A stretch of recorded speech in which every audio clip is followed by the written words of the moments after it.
ये क्वेश्चन है भाई आपका 11th क्लास फिजिक्स का है और ये हाफ अर्ली में भी आया हुआ क्वेश्चन है। बहुत इंपॉर्टेंट इसमें कॉन्सेप्ट लगी हुई है। Balloon is ascending with the speed of 15 metre पर सेकंड। एक ये बैलून है और ये 15 मीटर पर सेकंड की स्पीड से अपवर्ड डायरेक्शन में जा रहा है।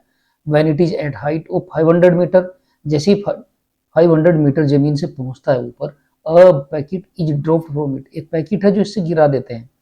What is the time taken by the packet to reach the ground. Ground पर पहुंचने में टाइम पैकेट को कितना लगेगा वो आपको निकालना। तो सबसे पहले क्या होगा, यहाँ पर जो इंपॉर्टेंट चीज है, जैसे ही पैकेट को नीचे गिराया तो पैकेट की अपवर्ड वेलोसिटी होगी एक, जो कि बैलून की है, वो भी पहले अपवर्ड डायरेक्शन में मूव करेगा।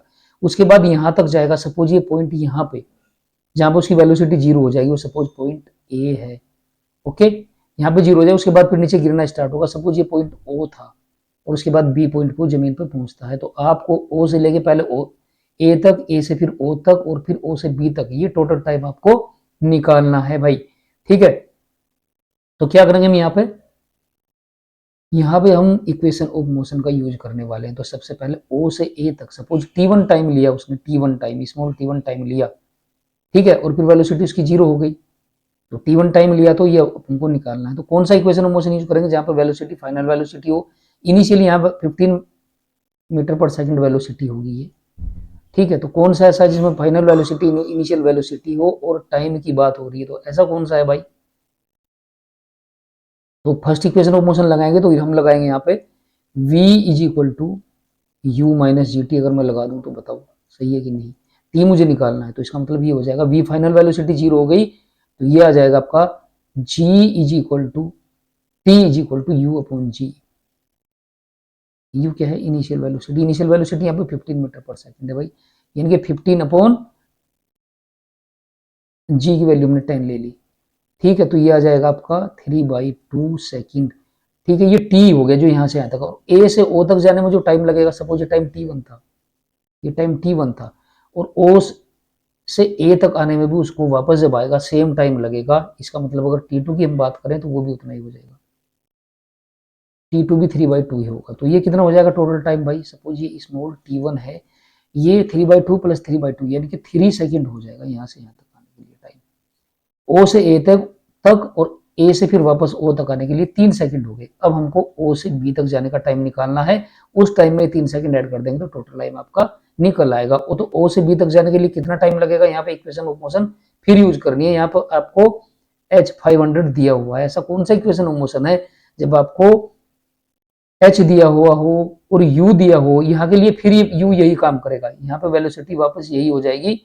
ये नोट कर लो, ये भी एक इंपॉर्टेंट कॉन्सेप्ट है।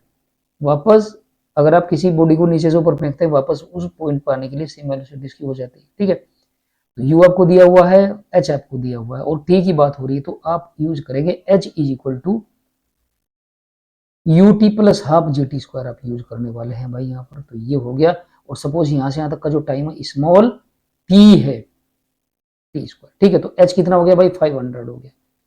u कितना हो गया यहाँ पर 15 हो गया, और t हो गया, और प्लस इस बार प्लस हमने लिया है, plus half g t square, half into ये हो जाएगा 10 इंटू टी स्क्वायर, ये आपका हो जाएगा भैया, ठीक है। तो इसको हम, ये हो जाएगा 5, तो 5 से अगर डिवाइड करें तो ये आ जाएगा 100 इज इक्वल टू 3t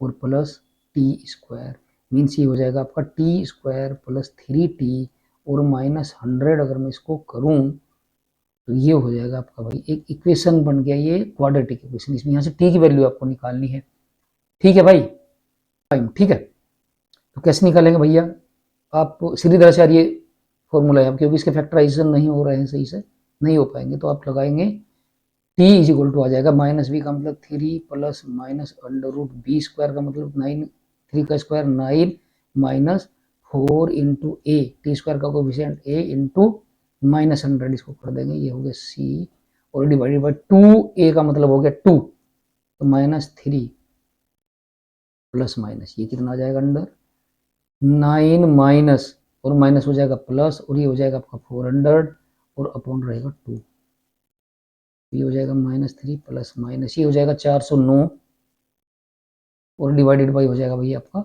2। 409 का अंडर रूट कितना होगा भाई, 400 का होता है 20, तो 9.3, 20 पर ये अराउंड 20.3 हो जाएगा भाई, -3 और प्लस माइनस 20.3 के आसपास इसको मान लेता हूँ अभी। एग्जैक्ट मैंने निकाला नहीं है, आप लोग निकाल लेना। तो ये कितना हो जाएगा भाई, ये हो जाएगा 23.3 अपॉन 23 नहीं होगा, क्योंकि माइनस में आप इसको नहीं लेंगे, केवल प्लस में आप इसको लेंगे।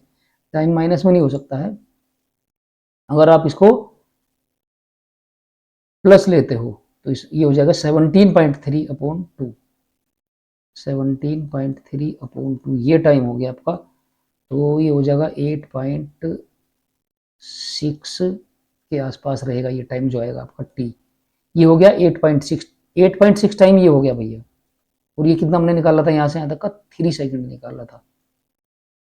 तो टोटल टाइम जो होगा वो कितना हो जाएगा भाई, capital T is equal to आ जाएगा 3 सेकंड वो थे और प्लस 8.6 लगभग, ये अराउंड है भैया, ठीक है। तो 8 3 होगी 11.6 सेकंड के आसपास ये टाइम आएगा जब वो पैकेट वापस जमीन पर पहुंचेगा, ठीक है भैया। तो ये इसका आंसर है भाई, ठीक है। तो चैनल को सब्सक्राइब जरूर करें भैया। फिजिक्स पर कमांड करने के लिए 11th क्लास के स्टूडेंट अगर आप हैं, 12th क्लास के हैं, नीट और जेई की भी तैयारी। Students of 11th, 12th, NEET and JEE aspirants, subscribe this channel to master the physics at your home.